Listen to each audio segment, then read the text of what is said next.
Das sind ja ganz neue Töne. Arno, finde dich endlich damit ab. Die alte Iris gibt's nicht mehr. Und wer ist das, dieser engste Mitarbeiter? Stefan König. Na klar, aber einer Frau wie Anna kann man nicht Nein sagen. Sag das nochmal. Nee. Ich soll immer alles verstehen. Verstehen, verstehen. Und wer versteht mich?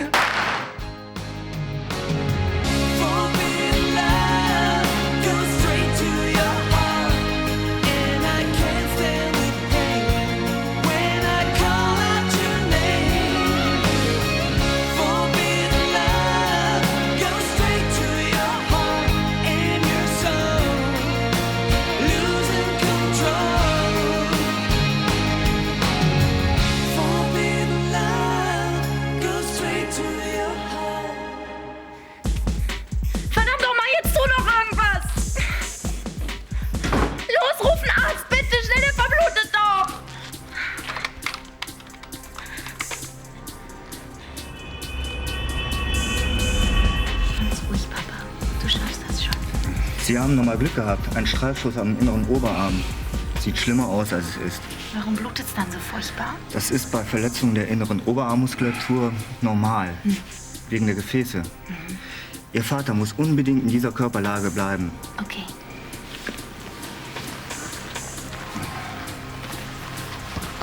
Herr von Sterneck, Sie sprachen am Telefon von einer Verletzung. Dass geschossen wurde, haben Sie mir verschwiegen. Ich habe nicht gewusst, dass es so wichtig ist. Tut mir leid, in diesem Fall muss ich die Kriminalpolizei verständigen. Dazu bin ich von Amts wegen verpflichtet. Bitte, Barbara, beruhig dich. Christoph kommt durch. Komm, setz dich. Fass mich nicht an! Die ganze Zeit hast du mich belogen und betrogen. Mit meinem eigenen Sohn. Glaub mir, ich habe das nicht so gewollt, Du Barbara. hast es nicht gewollt. Du hast mein Leben zerstört, Stefan. Barbara, lass uns nachher in Ruhe drüber reden. Jetzt ist doch erstmal wichtig, dass wir uns um Christoph kümmern. Gero hat vollkommen recht. Komm, wir werden es dir hinterher erklären. Ich brauche keine Erklärung. Fass mich nicht an. Nimm deine dreckigen Pfoten weg. Und sieh zu, dass du ja verschwindest. Ich will dich hier nie wiedersehen.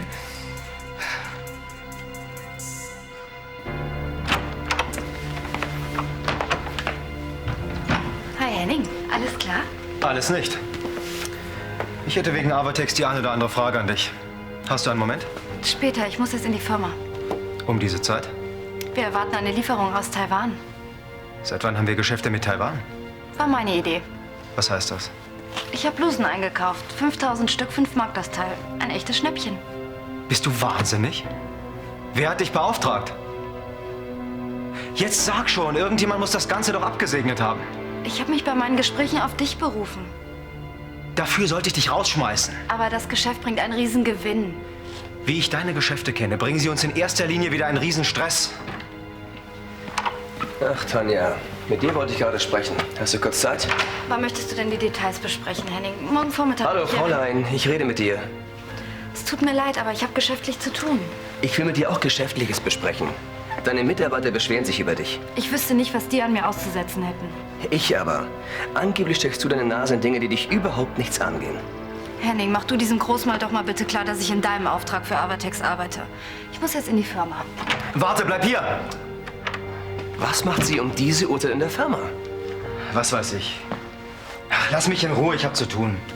Sag mal, interessiert dich überhaupt nicht, was Tanja in eurer Firma alles so betreibt? Das lass mal meine Sorge sein.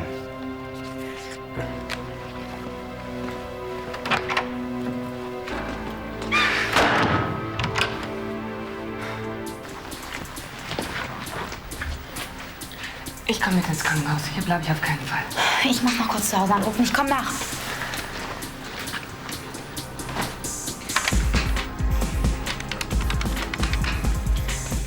Henning, ich bin's. Hi.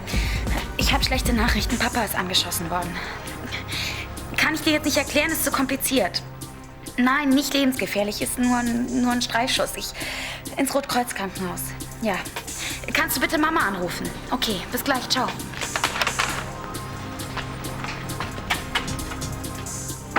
Was haben wir jetzt davon? Nur weil du zu feige warst, Barbara endlich alles zu erzählen. Ich wollte dir doch alles erzählen. Deswegen bin ich doch hier ins Büro gekommen. Woher soll ich denn wissen, dass sie eine Waffe hat? Mein Gott, sie hat eben Angst gehabt. Das ist doch kein Wunder, nach dem, was du mit dem Wachmann angestellt hast. Ach, dann hast du also gewusst, dass sie eine Waffe hat. Was heißt gewusst? Die Waffe gehörte meinem Vater, die ist seit Jahren im Haus.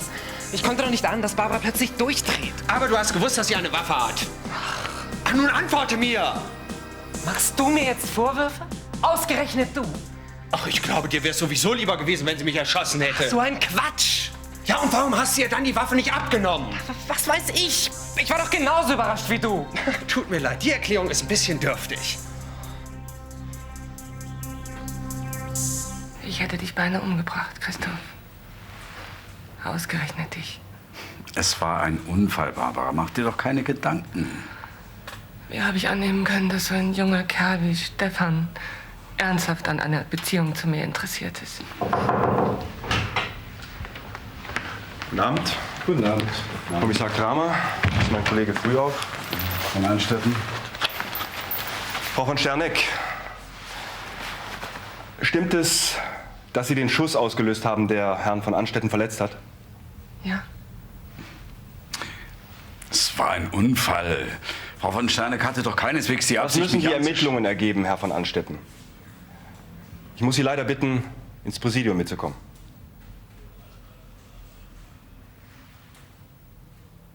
Was soll denn das heißen?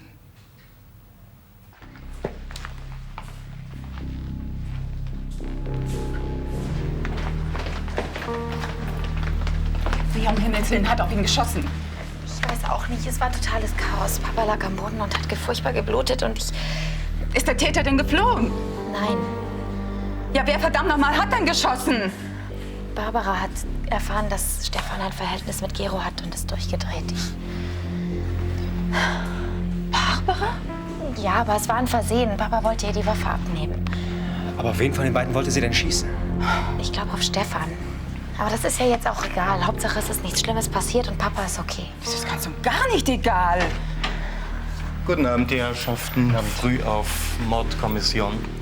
War jemand von Ihnen bei dem Vorfall anwesend? Ja, ich. Ihr Name bitte? Julia von Anstetten. Ach, dann sind Sie die Tochter von Herrn von... Ja.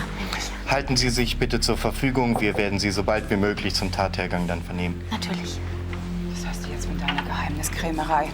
Wegen ein paar lausigen Ideen ein Menschenleben aufs Spiel Bitte, zu gnädige Frau, jetzt nicht. Na, hören Sie mal, das ist schließlich mein Mann, der von dieser Frau angeschossen wurde. Wenn Sie etwas zu sagen haben, dann melden Sie sich bitte im Präsidium bei Thorsten Frühauf. Darf ich bitten?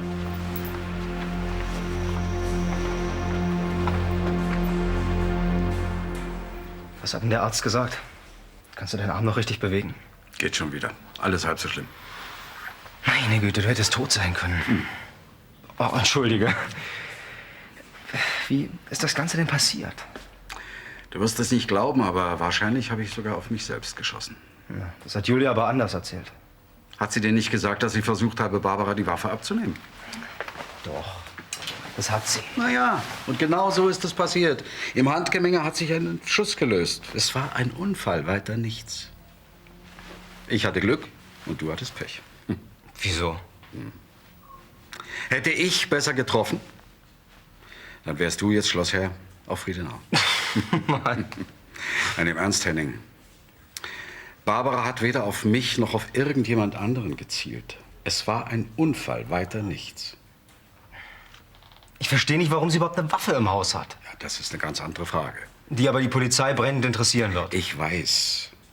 Wir müssen der Polizei klar machen, dass keine Tötungsabsicht vorlag. Lag denn wirklich keine vor? Traust du Barbara zu, dass sie einen Menschen umbringt? Naja, nein, aber... Henning, tu mir einen Gefallen. Die Aussagen von Gero und Julia sind enorm wichtig. Bitte rede noch mal mit ihnen. Hm? Und was soll ich Ihnen sagen? Du musst ihnen klar machen, in welcher Situation Barbara steckt. Sie sollen sich genau überlegen, was sie sagen. Das werden Sie selbst am besten wissen, was Sie sagen. Ich war doch nicht dabei. Ja, doch, Henning. Ich will einfach nicht, dass Barbara als Mörderin vor Gericht steht. Ich doch auch nicht. Na, dann tu was. Na gut, wenn du meinst. Finger weg.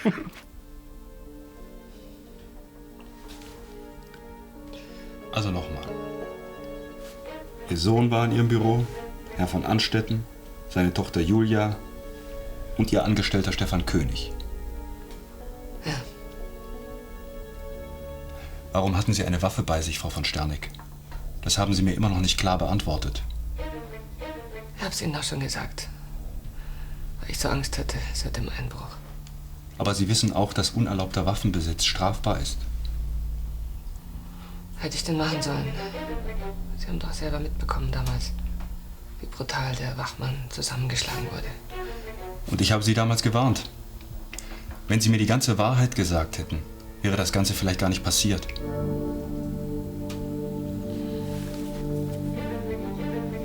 Wenn ich Sie richtig verstanden habe, waren Ihnen alle Anwesende in Ihrem Büro bekannt. Ich frage noch einmal, warum dann die Pistole?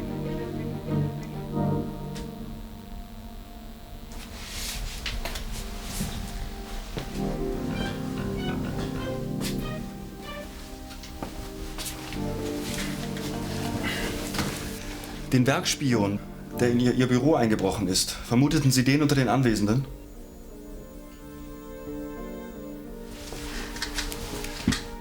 Wie standen Sie zu Herrn König, Frau von Sterneck? Was wollte er in Ihrem Büro? Er war ein Mitarbeiter. Ach wahr? Hielten Sie ihn für den Spion?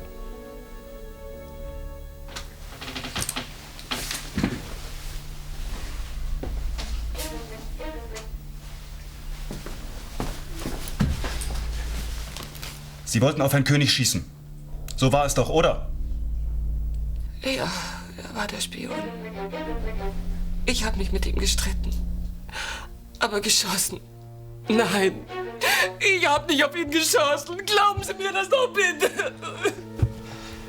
Fürs Glauben werde ich leider nicht bezahlt, Frau von Sterneck. Ich versichere Ihnen, Ihr Mann wird in wenigen Tagen wieder ganz hergestellt sein. Und jetzt entschuldigen Sie mich bitte.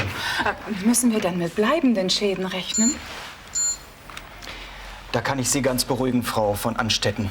Und jetzt bitte.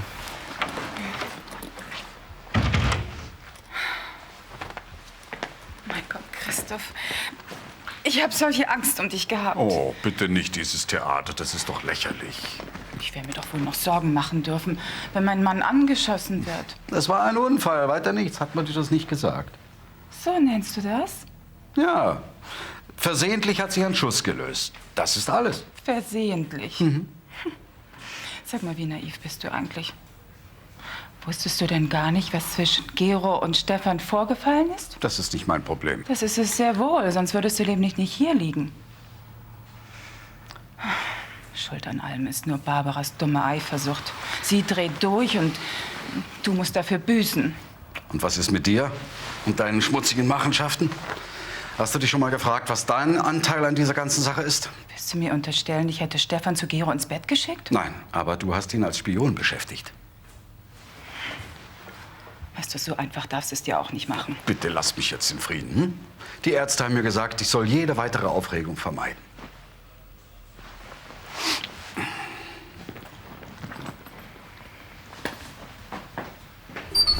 Holen Sie sich ruhig einen Kaffee, ich kümmere mich um die Ladung. Nee, danke, danke, der Kaffee kann warten. Schließlich werde ich ja dafür bezahlt, dass ich die Ladungen annehme. Der Lieferschein, zeigen Sie mal her das gute Stück. Ich weiß, wie gewissenhaft Sie arbeiten, aber das hier ist eine Sonderlieferung, die habe ich bestellt. Also nehme auch ich sie am besten entgegen. Eine Sonderlieferung? Na, das wüsste ich aber. Lassen Sie mal, ich habe sie im Auftrag von Herrn von Anstetten Junior bestellt. Das ist aber komisch. Normalerweise kriege ich über alles, was geliefert werden soll, eine Meldung.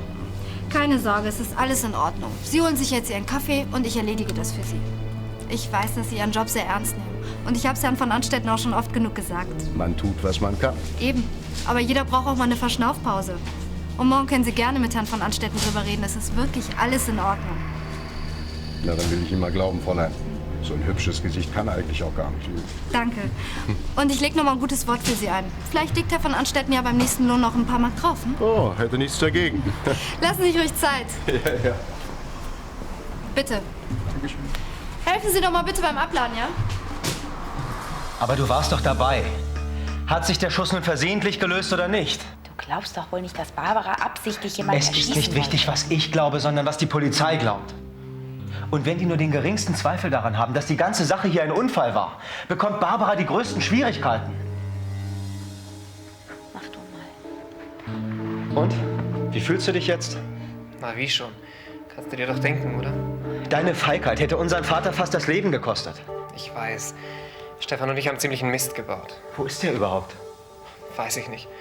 Aber auch nichts dagegen, wenn ich ihn nicht mehr wiedersehe. Da bist du nicht der Einzige. Ich glaube, deine Mutter hat auch nichts dagegen, wenn sie nicht mehr wieder sieht. Ich hoffe, du lässt sie jetzt nicht hängen. Was meinst du? Die Polizei versucht, deiner Mutter eine Tötungsabsicht nachzuweisen. Vielleicht gar nicht mal so abwegig. Sie hatte schließlich allen Grund, sich an Stefan zu rächen. Sag sowas bloß nicht zur Polizei. Wieso? Wenn du deine Aussage machst, darfst du nicht mal im Traum daran denken, dass Barbara eventuell die Absicht hatte, auf Stefan zu schießen. Ach, wer redet denn hier von Absicht? Das war ein Unfall, das ist doch offensichtlich. Nicht für die Polizei. Wenn die nur einen Anhaltspunkt haben, dass Barbara absichtlich geschossen hat, wird sie wegen versuchten Mordes angeklagt. Das glaube ich nicht. Doch, Gero. Du musst aufpassen. Ein falsches Wort von dir zur Polizei. Und deine Mutter kommt vor Gericht. Wir müssen Frau von Sterneck leider bis zum Abschluss der Untersuchung in Gewahrsam behalten. Das ist doch völlig übertrieben. Diese Frau hat sich doch überhaupt nichts zu Schulden kommen lassen. Wir sehen das ein bisschen anders. Herr Kramer, warum sollte denn eine gute alte Freundin wie Frau von Sterneck auf mich schießen? Das gibt's doch überhaupt kein Motiv. Dass sie Ihnen nichts antun wollte, mag ja stimmen.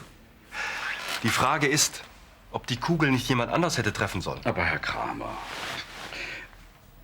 diese Frau ist doch überhaupt nicht in der Lage, auf irgendjemanden zu schießen. Das ist doch absurd.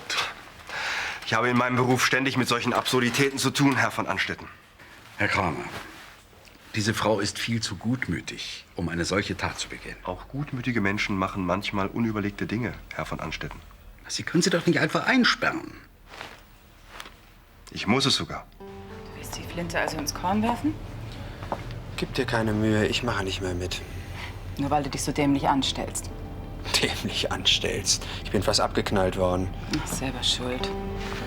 Wer vom Sohn seiner Geliebten nicht die Finger lassen kann, hat's nicht besser verdient. Ich hätte mir am liebsten jeden Finger einzeln abgebissen, wenn ich gewusst hätte, wie es läuft.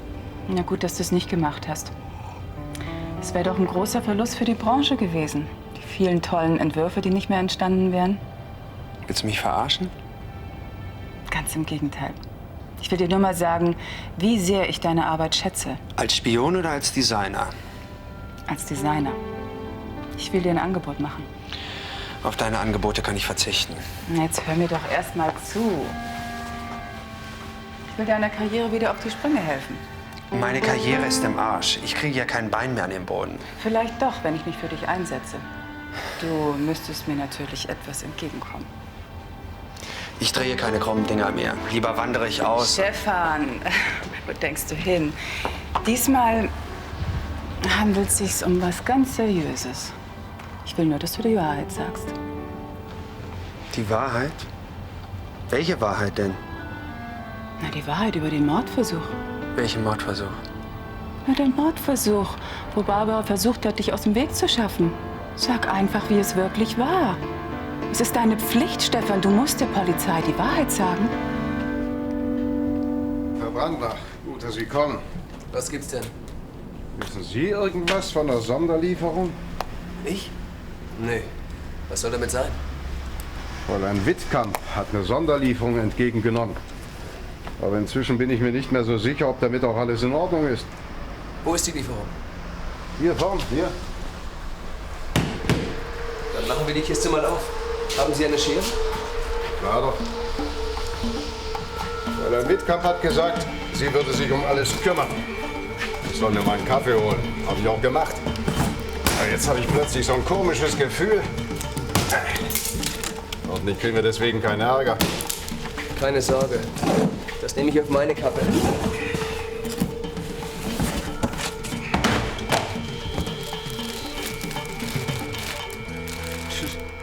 Das ist die reine Ausschussware. So was ist mir noch nie ins Lager gekommen. Da fühlen Sie das Zeug mal anders. Das taugt nicht mal als Putzlappen. Wenn Sie wissen, was mit dem Zeug passiert, dann sagen Sie mir bitte Bescheid. Ja, natürlich.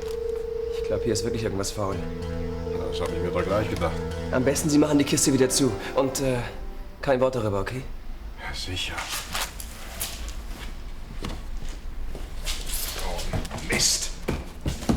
Gesicht. Bitte fassen Sie sich kurz, Frau von Anstetten. Ich habe leider nicht viel Zeit. Natürlich. Ich wollte Ihnen nur sagen, ich war zwar selbst nicht am Tatort, aber was? ich dachte, vielleicht interessieren Sie ein paar Hintergründe, die zu diesem tragischen Vorfall geführt haben. Welche Hintergründe? Nun,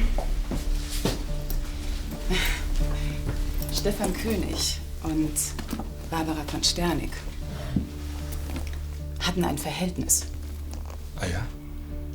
Gleichzeitig hatte Herr König aber ein zweites Verhältnis mit Gero von Sternig. Frau von Sternig hatte erst kurz vorher davon erfahren. Sie meinen doch nicht den Sohn der Verdächtigen? Doch, den meine ich. Sie hatte wirklich allen Grund, auf Herrn König zu schießen. Wenn mein Mann nicht eingegriffen hätte, dann... Sind Sie sich der Konsequenzen Ihrer Aussage bewusst, Frau von Anstetten? Ja, ich halte es für meine Pflicht, der Polizei alles zu erzählen. Sie meinen also, Frau von Sternig hätte vorsätzlich und gezielt geschossen? Ja, das meine ich. Wenn Ihre Vermutung stimmt, Frau von Anstetten, hätten wir es hier mit einem Mordversuch zu tun. Ach, wenn Sie das so sagen? Wir werden Ihre Aussage auf alle Fälle mit der Aussage von Herrn König vergleichen. Vielen Dank.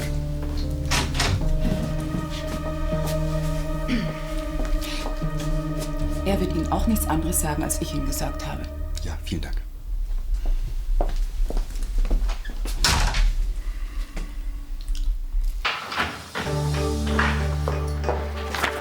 Du? Du traust dich noch hierher zu kommen? Ich muss zur Vernehmung. Meine Papiere liegen hier noch. Und? Was hast du dir ausgedacht? Ich weiß nicht, wovon du sprichst. Von deiner Aussage, von was sonst? Ich habe mir nichts ausgedacht. Ich werde es so erzählen, wie es wirklich war. Und? Wie war es wirklich? Ich erwarte von dir, dass du sagst, dass es ein Unfall war. Der Schuss hat sich versehentlich gelöst. Gero, gib dir keine Mühe. Ich weiß selbst, was ich zu sagen habe.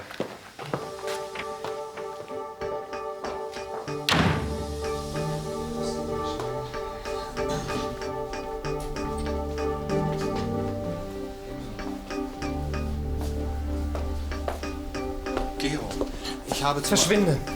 Ich will dich nicht mehr sehen.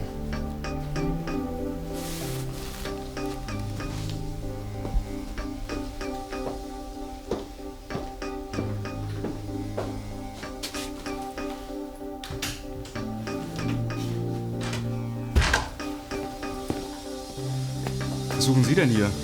Meine Mutter, Frau von Sterneck. Die ist nicht mehr bei uns. Was? Wo haben Sie sie denn hingebracht? Sie ist ganz alleine gegangen. Verstehe ich nicht. Wir haben sie entlassen. Entlassen? Ja, sie bekommt wahrscheinlich eine Geldstrafe wegen unerlaubten Waffenbesitzes. Ansonsten hat sie nichts zu befürchten. Sie meinen, sie ist frei. Warum denn so plötzlich? Herr König hat die Aussagen der anderen Zeugen bestätigt. Damit ist der Fall für mich erstmal erledigt. Schönen Tag noch, Herr von Sterneck.